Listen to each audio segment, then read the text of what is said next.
walang kokontra sa mali, lahat ng tao maniniwala sa mali. Ano po yung pinakamatibay na katibayan nyo na eto po yung iglesia tinayo ng Diyos? Ganito yon, kapatid. Ang Diyos nagtayo ng iglesia ng una, no? Noong 2,000 years ago.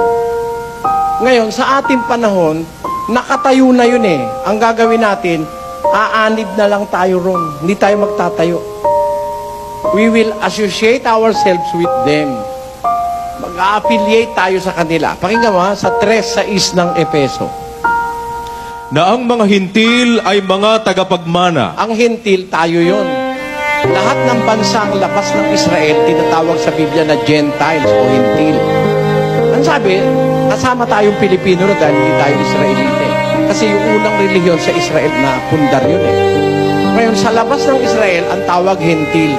Ang mga hintil daw, tagapagmana at mga kasangkap ng katawan at mga may bahagi sa pangako na kay Kristo Jesus sa pamamagitan ng Ebanghelyo. Sa pamamagitan ng Biblia, yung Biblia na yan, masasangkap tayo dun sa katawan.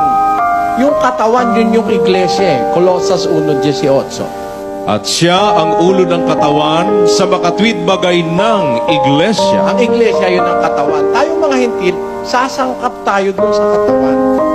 Meaning, magiging member tayo sa katawan. Paano tayo magiging sangkap nun? Sa pamamagitan ng Ebanghelyo. Parang ganito, no?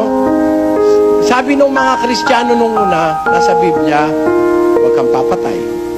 Sinunod nila yon. Nakarating sa atin ang Biblia, sinunod mo rin, di ka rin pumapatay. Nananalangin sila, hindi pa ulit-ulit, nabasa mo yung panalangin sa Biblia. Yun din ang sinunod mo.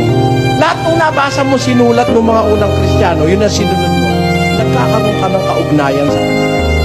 Pakinggan mo ha, sa unang Juan 1:3 hanggang 4. Yaong aming nakita at narinig ay sa rin naming ibinabalita sa inyo upang kayo naman ay magkaroon ng pakikisama sa amin. That ye may have fellowship with us.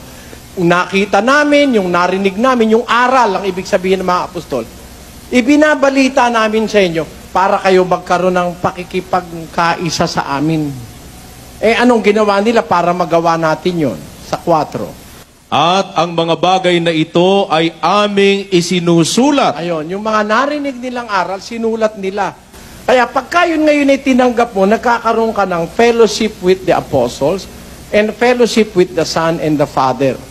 Nagkakaroon ng kaugnayan. Parang ganito, sa pag-aaral, parang ako ngayon po, nag-enroll ako sa Australia sa alternative medicine. Nag-aaral po ako ng medisinang alternatibo.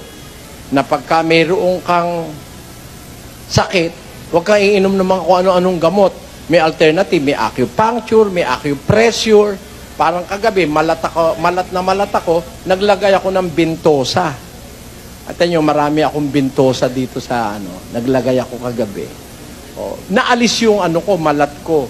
Meron akong panlagay na bintosang maliliit, nilagay ko ron. Nabawasan yung malat ko. Hindi kailangan uminom ka ng puro chemical. Ngayon, hindi naman ako pumupunta sa Australia, nakakapag-aral ako nung tinatawag na alternative medicine. Yon. Pag ako'y nakapasa dun sa ipapadala sa aking test sa Marso, kasama na ako sa practitioner ng alternative medicine. Hindi man ako pumunta ron. Ibig sabihin, kahit hindi tayo pumunta sa Israel, nandito naman sa atin yung Biblia, andyan yung plano. Diba, kumbaga sa building, plano, andyan. Itinayo sa Israel yung plano na yon. Ang halige, 8x8. Ang biga, 2:16. Doon itayo, doon, kumpleto, nasa plano nakarating dito sa ating plano, tinayo rin dito. Pareho rin yun. Diba? Ganon din po. Kung ano yung aral na sinunod ng mga unang Kristiyano nakarating dito sa Biblia, pag sinunod natin, nagkakaroon tayo ng fellowship o kaugnayan sa kanila. Ganon yun, kapatid. Kaya hindi kami nagtayo. Ang aming sinampalatayanan yun nasa Biblia. At paano ako nakakatiyak na yun ay totoo? Kasi yung buong aral na sinunod nila, sinusunod naman namin ngayon dito sa Pilipinas. Yun po.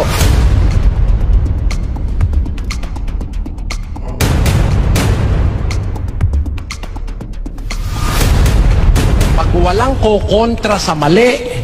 Lahat ng tao maniniwala sa mali.